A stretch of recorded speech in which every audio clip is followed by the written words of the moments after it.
بسم اللہ الرحمن الرحیم۔ السلام علیکم ورحمۃ اللہ وبرکاتہ۔ وقت گزرتا گیا اور دہر کے راجہ کی سرحدیں پھیلتی چلی گئیں۔ پھیلتے پھیلتے سرحد ملتان تک جا پہنچی۔ سیستان اور کچھ علاقہ مکران کا بھی اس کی سرحدوں میں آ گیا، اور جنوب میں مالوا اور گجرات کاٹھیا واڑ کے علاقے بھی راجہ دہر کے زیر نگین ہو گئے۔ مائی رانی بڑھاپے میں داخل ہو گئی۔ بلال بن عثمان بھی بوڑھا ہونے لگا تھا۔ راجہ دہر کی حکمرانی تو وسیع ہو گئی، لیکن اس کا ذہن تنگ ہو گیا۔ اس نے رعایا پر ظلم و تشدد شروع کر دیا۔ اس وقت دہر کے ملک میں بدھ مت کے پیروکار زیادہ تھے۔ دہر خود برہمن تھا، بدھ مت کے پیروکار جاٹ تھے۔ ان کی الگ تھلگ قوم تھی۔ دہر نے ان بدھوں کا جینا حرام کر دیا۔ ان کی عبادت گاہوں کی بے حرمتی کرنے لگا۔ عرب کی اسلامی حکومت کے ساتھ بھی اس نے دشمنی پیدا کر لی تھی۔ جب حجاج بن یوسف عراق کا حاکم تھا، اس وقت راجہ دہر کی مجرمانہ اور ماندانہ کارروائیاں تیز ہو گئی تھیں۔ عرب سے جو باغی ادھر آئے تھے، دہر انہیں اپنے ہاں پناہ دیتا اور انہیں اسلامی حکومت کے خلاف بھڑکاتا رہتا تھا۔ حجاج بن یوسف کے دل میں انتقام کی آگ بھڑک اٹھی تھی۔ حجاج عادی سلطنت کا حاکم تھا اور وہ ظالمانہ حد تک سخت گیر تھا۔ اس کے ڈر سے کئی باغی عراق سے بھاگ کر سندھ میں آ گئے تھے، اور راجہ دہر نے انہیں نہ صرف پناہ دی تھی بلکہ انہیں اسلامی حکومت کے خلاف زمین دوز تخریبی کارروائیوں کے لیے تیار کرتا رہتا تھا۔ یہ وہ وقت تھا جب حجاج بن یوسف کا بھتیجا محمد بن قاسم فارس کا حاکم گورنر تھا، اور اس کا دارالسلطنت شیراز تھا۔ اس کی عمر 17 سال تھی، لیکن ذہنی لحاظ سے، فہم و فراست اور تدبر کے لحاظ سے وہ تجربہ کار اور منجھے ہوئے ادھیڑ عمر آدمی سے زیادہ ذہین تھا۔ یہ ماں اور حجاج کی تعلیم و تربیت کا کرشمہ تھا۔ عسکری لحاظ سے وہ منجھا ہوا سپہ سالار تھا۔ فارس کے کرد باغی جنگجو تھے۔ فارس کا شہنشاہ بھی ان کی باغیانہ سرگرمیوں کے آگے بے بس ہو گیا تھا۔ محمد بن قاسم نے فن حرب و ضرب کی مہارت اور تدبر سے کردوں کو ایسی لگام ڈالی کہ کرد اس کے اشاروں پر ناچنے لگے تھے۔ اس سے پہلے محمد بن قاسم نے فارس کے ان علاقوں کو فتح کیا تھا جو ابھی سلطنت اسلامیہ میں شامل نہیں ہوئے تھے۔ اس وقت شیراز کو کوئی اہمیت حاصل نہیں تھی۔ یہ معمولی سی ایک چھاؤنی تھی۔ محمد بن قاسم نے تھوڑے سے عرصے میں کچھ علاقے فتح کیے، پھر کردوں کے بے حد خطرناک فتنے کو ختم کیا اور شیراز کو دارالسلطنت قرار دے کر اسے شہر بنانا شروع کیا۔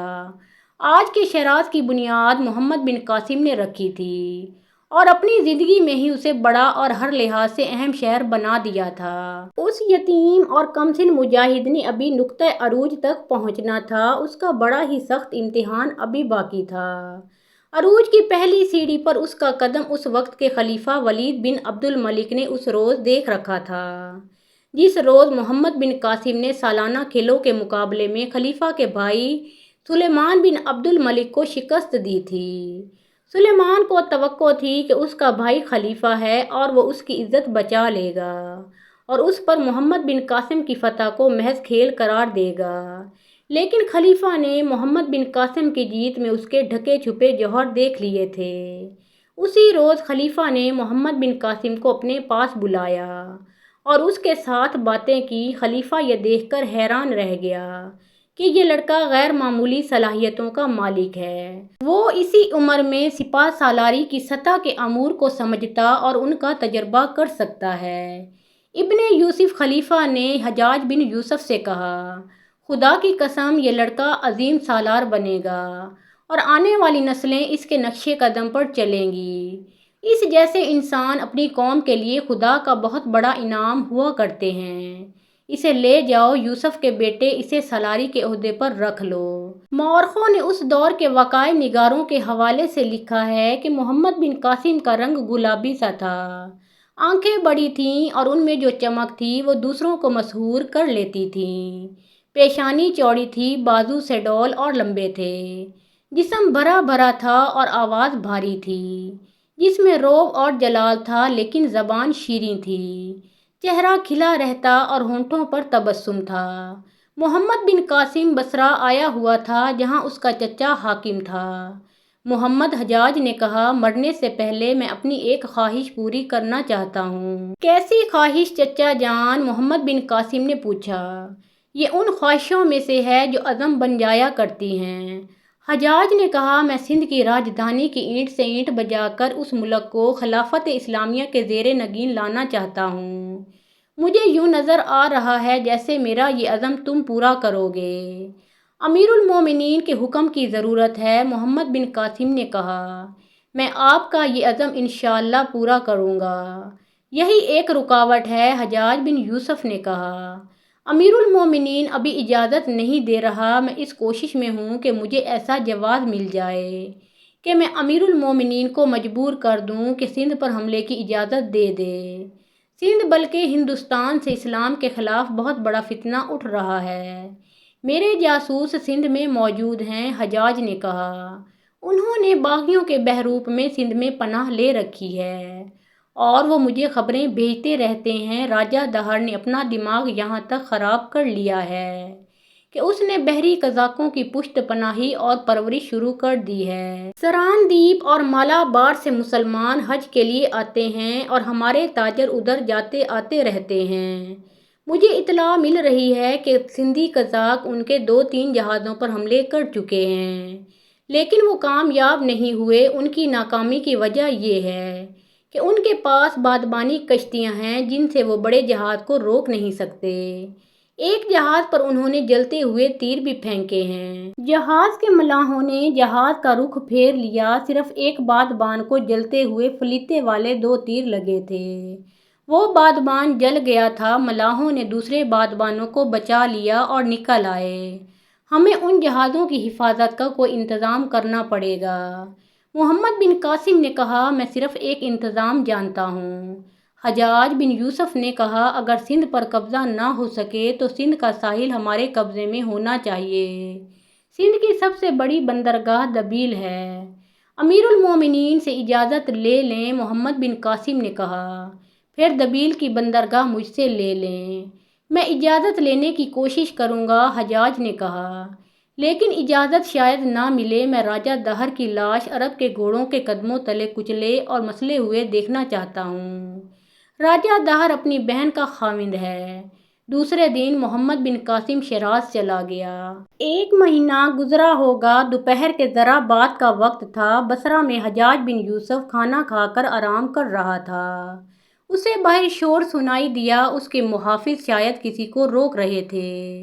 اس شور میں حجاج کو کسی کی پکار سنائی دی، یا حجاج، یا حجاج۔ حجاج نے دربان کو بلایا اور پوچھا کہ باہر کیا ہو رہا ہے؟ ایک خستہ حال آدمی ہے، کہتا ہے سراندیپ سے آیا ہوں اور قزاقوں نے جہاز کو لوٹ لیا ہے اور مسافروں کو قید کر لیا ہے۔ اسے فوراً لے آؤ، حجاج نے کہا۔ حجاج سے صبر نہ ہوا۔ وہ دربان کے پیچھے پیچھے باہر نکل گیا۔ اس کے محل کے باہر ایک آدمی گھوڑے پر سوار تھا۔ گھوڑا بری طرح ہانپ رہا تھا اور یہ گھوڑا پسینے سے نہایا ہوا تھا۔ سوار کا سر جھکا ہوا تھا، اس کی ٹھوڑی اس کے سینے کے ساتھ لگی ہوئی تھی۔ اس نے سر اٹھایا، اس کی آنکھیں نیموا تھیں، منہ کھلا ہوا اور ہونٹ سفید ہو گئے تھے۔ اس کے چہرے پر گرد تھی۔ حجاج کو دیکھ کر وہ بولا اور گھوڑے سے اترتے گر پڑا۔ سنبھل کر اٹھا اور کہنے لگا، سندھ کے قزاقوں نے جہاز لوٹ لیا ہے اور مسافروں کو راجہ کے محل میں لے گئے ہیں۔ سوار کو پانی پلایا گیا۔ حجاج کے کہنے پر اسے اندر لے جانے لگے، لیکن اس نے کہا کہ اس کی بات سن لی جائے۔ یہیں سن لو، اس نے کہا۔ موت مجھے اتنی مہلت نہیں دے گی۔ میں عرب کی ایک بیٹی کی پکار لایا ہوں۔ یہ سن لیں، میں زندہ نہیں رہ سکوں گا۔ یہ واقعہ یوں ہوا کہ سران دیپ میں عرب کے مسلمانوں کی تعداد بڑھتی جا رہی تھی۔ سران دیپ کا حکمران ان مسلمانوں کے اخلاق اور کردار سے بہت متاثر تھا۔ اس نے محسوس کیا کہ مسلمانوں کے خلیفہ کے ساتھ دوستی کر لینی چاہیے۔ اس نے دوستی کا اظہار اس طرح کیا کہ 8 جہازوں میں تحائف لادے اور انہیں خلیفہ کو پیش کرنے کے لیے جہاز روانہ کر دیے۔ ان تحائف میں گھوڑے اور دیگر جانور بھی تھے اور کچھ تعداد حبشی غلاموں کی بھی تھی۔ ان کے علاوہ بیش قیمت تحائف تھے۔ یہ تحائف ان مسلمانوں کے ساتھ جا رہے تھے جو سراندیپ سے عرب جا رہے تھے ان میں کچھ تعداد تاجروں کی تھی جو آتے جاتے رہتے تھے، ان میں بعض اپنے عزیز رشتہ داروں سے ملنے جا رہے تھے اور کچھ عمرہ کرنے جا رہے تھے، ان میں کچھ ایسے بھی تھے جو سراندیپ میں پیدا ہوئے اور یہیں جوان ہو گئے تھے، وہ اپنا وطن دیکھنے کے لیے عرب جا رہے تھے۔ ان مسافروں کے ساتھ ان کی بیویاں اور بچے بھی تھے، ان میں چند ایک ضعیف العمر بھی تھے۔ سراندیپ اور مالابار سے عربوں کے جو جہاز عرب کو جاتے آتے تھے، ان کے ملاحوں کو کہا گیا تھا کہ وہ سندھ کے ساحل سے بہت دور رہا کریں، یہ سندھ کے قزاقوں سے بچنے کی ایک ترکیب تھی۔ مگر یہ 8 جہاز جب سندھ کے ساحل سے ابھی پیچھے ہی تھے کہ موسم بگڑ گیا اور ہوا کا رخ بدل گیا اور ہوا کی کیفیت طوفانی ہو گئی۔ اس زمانے میں جہاز ہوا کے رحم و کرم پر چلا کرتے تھے۔ یہ جہاز چھوٹے بھی تھے، انہیں راستے پر رکھنے کی بہت کوشش کی گئی، لیکن ہوا اتنی تیز و تند اور مخالف ہو گئی کہ جہاز راستے سے ہٹتے ہٹتے سندھ کے ساحل کے قریب چلے گئے۔ اچانک ایک اور طوفان آیا، یہ انسانوں کا طوفان تھا جو بہت سی کشتیوں پر آیا تھا۔ یہ سندھی قزاقوں کا ایک گروہ تھا جو ناکامرا کہلاتا تھا، ان کی تعداد بے شمار تھی۔ انہوں نے 8 جہازوں کو گھیرے میں لے کر ان پر تیروں کا مینہ برسا دیا، پھر رسے پھینک کر جہازوں پر چڑھ گئے۔ مسافر فوجی نہیں تھے کہ وہ مقابلہ کرتے، ان میں سے جنہوں نے تلواروں سے مقابلہ کرنے کی کوشش کی انہیں قتل کر دیا گیا۔ جہازوں میں بڑا ہی قیمتی سامان تھا، قزاقوں نے یہ سارا مال تو لوٹنا ہی تھا، وہ مسافروں کو بھی پکڑ کر لے گئے۔ مسافروں میں عورتیں بھی تھیں اور بچے بھی، انہیں دبیل لے جایا گیا اور قید خانے میں ڈال دیا گیا۔ اس خستہ حال سوار نے حجاج بن یوسف کو یہ سارا واقعہ سنایا۔ اس کی آواز دبتی جا رہی تھی اور زبان ہکلانے لگی تھی۔ حجاج نے اس کے آگے مشروب رکھے اور کچھ کھانے کو کہا، مگر اس نے یہ کہہ کر کھانے پینے سے انکار کر دیا کہ میں عرب کی ایک بیٹی کی پکار پہنچانے تک زندہ رہوں گا۔ وہ عرب کی سرزمین کی ایک جوان بیٹی ہے حجاج، اس نے اٹک اٹک کر کہا، میں اس کا نام نہیں جانتا، وہ بنی یربوعہ کی خاتون ہے۔ جب ہم سب کو دبیل کے ساحل پر قزاقوں نے اتارا تو انہوں نے ہم سب کو کوڑے مارنے شروع کر دیے، وہ ہمیں مار مار کر آگے لے جا رہے تھے۔ بنی یربوعہ کی یہ جوان عورت رک گئی، اس نے عرب کی طرف منہ کر کے اپنے ہاتھ آسمان کی طرف پھیلائے اور چلا چلا کر کہا، یا حجاج آغثنی، یا حجاج آغثنی، اے حجاج میری مدد کو پہنچ، اے حجاج میری مدد کو پہنچ۔ حجاج نے اس نیم جان سوار کی ہکلاتی لڑکھاتی زبان سے یہ الفاظ سنے تو وہ جوش میں اٹھ کھڑا ہوا اور بلند آواز میں بولا، لبیک لبیک، میں حاضر ہوں، میں حاضر ہوں۔ مورخ بلاذری نے اس عورت کا نام نہیں لکھا، یہ لکھا ہے کہ یہ یربوعہ قبیلے کی تھی۔ بعض مورخوں نے یربوع لکھا ہے اور بعض نے یربویہ، لیکن زیادہ تر نے یربوعہ لکھا ہے۔ یا حجاج، اس سوار نے کہا، وہاں سے کوئی قیدی نہیں نکل سکتا تھا، وہ ایک عرب تھا جس نے مجھے اور میرے ایک ساتھی کو وہاں سے نکالا۔ میں اور میرا یہ ساتھی قیدیوں کی قطار میں پیچھے تھے۔ وہاں تو ہڑبہنک مچی ہوئی تھی، ساحل پر ٹوٹی پھوٹی کشتیاں پانی کے باہر پڑی ہوئی تھیں، ہمیں ان کے قریب سے گزارا جا رہا تھا۔ قزاق آگے تھے، ایک آدمی آیا، اس نے میرا بازو پکڑا اور عربی میں کہا، جھک جائیں ادھر۔ اس نے اپنے ساتھی کا بازو پکڑ لیا، اس طرح ہم دونوں جھک کر ٹوٹی ہوئی ایک بڑی کشتی کی اوٹ میں ہو گئے۔ اس عرب نے ہم دونوں کو 2 کشتیوں کے درمیان بٹھا کر چھپا لیا۔ وہ بہت بوڑھا تو نہیں تھا، لیکن جوانی سے اور آگے نکل گیا تھا۔ قزاق تمام قیدیوں کو ہانکتے ہوئے دبیل لے گئے تو اس عرب نے کہا، میرا نام بلال بن عثمان ہے، میں نے جوانی میں اپنے آپ کو عرب سے جلا وطن کیا تھا، خلافت نے مجھے باغی قرار دے دیا تھا، میں دبیل میں نہیں ہوتا، یہاں سے بہت دور راجہ دہر کے محل میں ہوتا ہوں، میں اس کی رانی کا محافظ ہوں، وہ آج کل سمندر کی سیر کے لیے یہاں آئی ہوئی ہیں۔ میں نے دیکھا کہ یہ تو میرے وطن کے مسافر ہیں جنہیں قزاق پکڑ کر لا رہے ہیں، میں ادھر آ گیا، میں زیادہ دیر یہاں رک نہیں سکتا، میں تمہیں 2 گھوڑے دوں گا، سیدھا بصرہ پہنچو اور حاکم بصرہ کو اطلاع دو، راستے میں رکنا نہیں، حجاج بن یوسف کو بتانا کہ یہ قزاق راجہ دہر کے اپنے آدمی ہیں اور راجا نے دبیل کا جو حاکم مقرر کر رکھا ہے وہ ان قزاقوں کی پشت پناہی کرتا ہے۔ قزاقوں کے چنگل سے نکل بھاگنا ممکن نہیں تھا۔ اتفاق کی بات تھی کہ رانی سمندر کی سیر کے لیے دبیل آئی ہوئی تھی اور بلال بن عثمان اس کے ساتھ تھا۔ بلال نے کسی طرح 2 گھوڑوں کا انتظام کر دیا اور شام کے بعد دونوں کو دبیل سے نکال دیا۔ میرے ساتھی کا گھوڑا راستے میں پیاس اور تھکن سے گر پڑا۔ اس سوار نے حجاج بن یوسف کو بتایا، میرا ساتھی گھوڑے کے نیچے آ گیا، میں نے رک کر دیکھا۔ گھوڑا تڑپ تڑپ کر مر گیا اور میرا ساتھی اس کے نیچے کچلا گیا۔ میں نے پھر گھوڑے کو ایڑ لگا دی، بہت آگے آ کر اپنی ایک چوکی دیکھی، وہاں سے گھوڑا بدلا، پھر ایک چوکی سے یہ گھوڑا بدلا۔ میں پانی کا گھونٹ پینے کے لیے بھی نہیں رکا۔ اس کی آواز ڈوبنے لگی، وہ چپ ہو گیا، اس کی آنکھیں بند ہونے لگیں، اس کے ہونٹوں سے سرگوشی پھسلی، یا حجاج آغثنی، آغثنی، اس کی آواز ہمیشہ کے لیے خاموش ہو گئی۔ حجاج بن یوسف کا یہ حال ہو گیا جیسے وہ آگ کا گولا ہو اور ہر طرف گھومتا اور اڑتا پھر رہا ہو۔ اس وقت مکران اسلامی سلطنت میں شامل تھا۔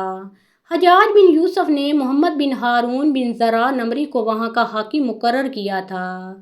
حجاج نے داہر کے نام ایک خط لکھا جس میں اس نے لکھا کہ اس نے عرب کے جن مسافروں کو اپنے قید خانے میں ڈال رکھا ہے انہیں باعزت طور پر رہا کر کے انہیں اسی جہازوں میں بٹھائے اور عرب روانہ کرے، اور وہ تمام سامان ایک ایک چیز ان جہازوں پر لاد کر بھیجے، اور عورتوں، بچوں اور دیگر تمام مسافروں کو جو تکلیف دی گئی ہے اس کا معقول تاوان ادا کرے۔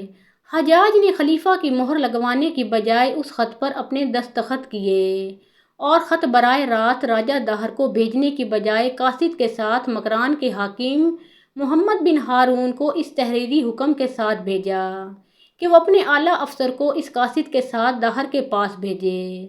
حجاج بن یوسف نے محمد بن ہارون کو یہ بھی لکھا کہ سندھ کے راجہ سے قیدیوں کی رہائی کی درخواست نہیں کرنی، بلکہ اسے کہنا ہے کہ اس کے لیے یہی بہتر ہے کہ وہ ہمارے مسافروں کو رہا کر دے، تمام مال و اموال، جانور اور حبشی غلام واپس کر دے۔ حجاج نے محمد بن ہارون کو یہ بھی لکھا کہ اپنے جاسوس سندھ میں داخل کر دے اور جو جاسوس پہلے ہی وہاں موجود ہیں انہیں اور تیز کر دے۔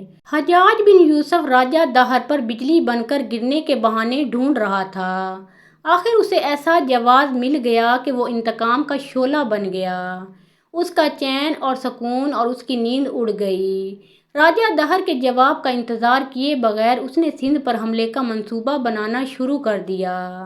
راجہ داہر کا جواب آ گیا۔ قاصد نے حجاج بن یوسف کو بتایا کہ وہ مکران کے حاکم محمد ہارون کے ایک اعلیٰ افسر کے ساتھ سندھ کی راجدھانی برہمن آباد گیا۔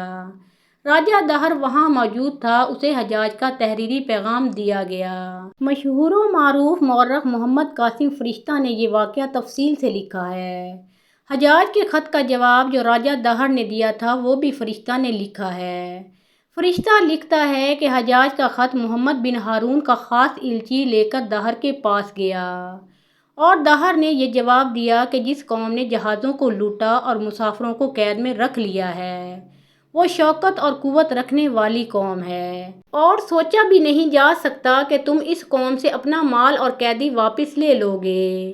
فرشتہ لکھتا ہے کہ راجہ داہر کے ان الفاظ کا دراصل مطلب یہ تھا کہ تمہارے جہازوں کو ہم نے لوٹا ہے اور تم ہمارا کچھ نہیں بگاڑ سکتے۔ حجاج بن یوسف نے خلیفہ ولید بن عبد الملک کو ابھی تک اس حادثے سے بے خبر رکھا ہوا تھا۔ جب راجہ داہر کا جواب آ گیا تو حجاج نے خلیفہ کے نام بڑا لمبا پیغام لکھا اور راجہ داہر کا جواب بھی اس میں شامل کیا۔ اس نے خط میں پورا واقعہ لکھا، آخر میں اس نے لکھا کہ اسے سندھ پر حملے کی اجازت دی جائے۔ ایوان خلافت سے جواب آیا کہ حملہ نہ کیا جائے۔ خلیفہ ولید نے کوئی وجہ نہ لکھی کہ حملہ کیوں نہ کیا جائے۔ حجاج اس جواب سے جل اٹھا۔ اس نے خلیفہ کو ایک اور خط لکھا جس میں اس نے خلیفہ کی غیرت اور اس کے وقار کو بیدار کرنے کی کوشش کی۔ اس نے یہ بھی لکھا کہ ان جہازوں میں جو عورتیں آ رہی تھیں ان میں بیشتر عمرہ کرنے غالباً حج کے لیے آ رہی تھیں، اور اب وہ ایک ہندو راجا کی قید میں ہیں۔ امیر المومنین حجاج نے آخر میں لکھا، معلوم ہوتا ہے آپ یہ سوچ کر حملے کی اجازت نہیں دے رہے کہ اتنی دور محاذ کھولنے پر بہت خرچ اٹھے گا۔ میں امیر المومنین سے وعدہ کرتا ہوں کہ اس حملے اور اس کے بعد کی جنگ پر جو خرچہ آئے گا، میں اگر زیادہ نہیں تو اس سے دگنی رقم خزانے میں جمع کروا دوں گا۔ خلیفہ نے حملے کی اجازت دے دی۔ حجاج نے اسی وقت فوج کے ان دستوں کو جنہیں اس نے پہلے ہی سندھ کی طرف کوچ کرنے کے لیے تیاری کا حکم دے رکھا تھا، ان کو کوچ کا حکم دے دیا۔ اس فوج کا سپہ سالار عبداللہ بن نبہان تھا۔ کوچ بہت ہی تیز تھا، دیکھتے ہی دیکھتے عبداللہ بن نبہان دبیل پہنچ گیا۔ حجاج سے ایک بھول ہو گئی تھی، اسے جاسوسوں نے راجہ دہر کی جنگی طاقت کی صحیح رپورٹ دی تھی، مگر اس نے دہر کی فوج کی لڑنے کی اہلیت کا صحیح اندازہ نہ کیا۔ وہ خوش فہمی میں مبتلا رہا اور دوسری چوٹ یہ پڑی کہ عبداللہ بن نبہان پہلے روز ہی شہید ہو گیا۔ مورخ لکھتے ہیں کہ عبداللہ نے شجاعت اور قیادت میں کوئی کسر نہ رہنے دی، لیکن وہ شہید ہو گیا اور فوج میں کھلبلی بپا ہو گئی۔ اس سے راجہ دہر کی فوج نے یہ فائدہ اٹھایا کہ قلعے سے باہر آ کر بڑا شدید جوابی حملہ کیا۔ مسلمان اس حملے کی تاب نہ لا سکے اور پسپا ہو گئے۔ حجاج نے یہ صدمہ سہ لیا اور ایک اور سالار بدیل بن تحفہ کو سندھ پر حملے کا حکم دیا۔ حجاج بن یوسف نے اس شکست کا صدمہ سہ تو لیا، لیکن اس نے نیند، چین اور سکون اپنے اوپر حرام کر لیا۔ وہ طبعاً غسیلہ آدمی تھا، جابر تھا، اس کی فطرت میں قہر بھرا ہوا تھا۔ ظلم و تشدد پر اتر آتا تو لگتا تھا جیسے یہ شخص رحم کے نام سے بھی واقف نہیں۔ مسلمان قبائل کے وہ سردار جو خلافت سے باغی ہو گئے تھے، مکران بھاگ آئے اور یہاں پر آ کر آباد ہو گئے تھے۔ کسی نہ کسی شرط پر وہ واپس اپنے وطن جا سکتے تھے، لیکن یہ حجاج بن یوسف کا خوف تھا جو انہیں واپس نہیں جانے دے رہا تھا۔ یہ سردار اموی خلافت کے ہی باغی تھے، وہ جانتے تھے کہ خلیفہ شاید بخش دے لیکن حجاج نہیں بخشے گا۔ وہ حجاج جس سے خلیفہ ولید بن عبد الملک بھی دبکتا تھا، شکست کو کس طرح برداشت کر لیتا؟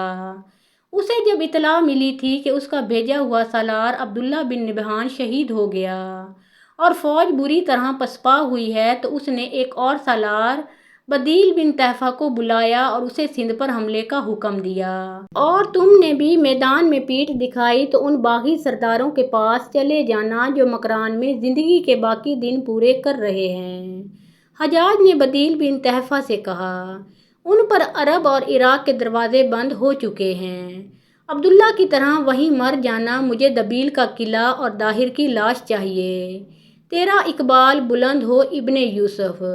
بدیل بن تحفہ نے کہا، عبداللہ نے پیٹھ نہیں دکھائی تھی، میں وہاں سے واپس آئے ہوئے سپاہیوں سے پوچھ چکا ہوں کہ سبب کیا ہوا اپنی شکست کا، تو سب نے اپنے سالار کی تعریف کی، کہتے ہیں وہ دشمن سے مغلوب ہو کر نہیں مرا، وہ دشمن پر غالب آنے کے لیے ان کے قلب میں چلا گیا تھا، مگر داہر ہاتھی پر سوار تھا۔ ابن نبہان کی شجاعت اور شہادت پر سندھ کی ریت نہ ڈال ابن یوسف، تو امیر عراق ہے، خدائی طاقت اپنے ہاتھ میں لینے کی کوشش نہ کر، خدا کی قسم ابن تحفہ میں تیری جرأت پر خوش ہوں۔ حجاج نے کہا، یہ ندامت ہے جو مجھ سے ایسی باتیں کرا رہی ہے، کیا اب ایوان خلافت سے ہمیں حملے کی اجازت مل جائے گی؟ بدیل نے پوچھا۔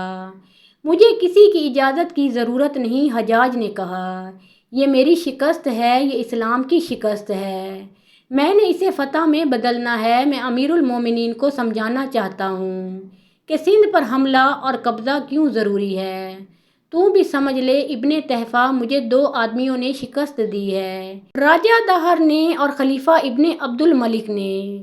اگر تو نے بھی وہی کیا جو پہلے ہو چکا ہے تو میرے ہاتھ ہمیشہ کے لیے بندھ جائیں گے، اور وہ ہندی ان مسلمانوں کو کمزور اور بے آسرا سمجھنے لگیں گے جو ہندوستان کے ساحلی علاقوں میں اور سرندیپ میں آباد ہیں۔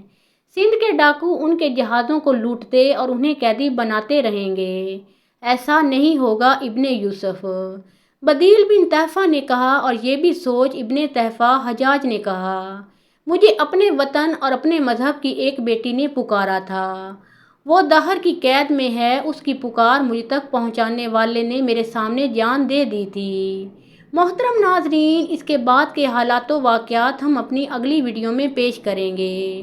آپ سب سے عاجزانہ گزارش ہے کہ پیارے آقا محمد مصطفیٰ صلی اللہ علیہ وآلہ وسلم کا پیارا نام ایک بار کامنٹ سیکشن میں ضرور لکھیے۔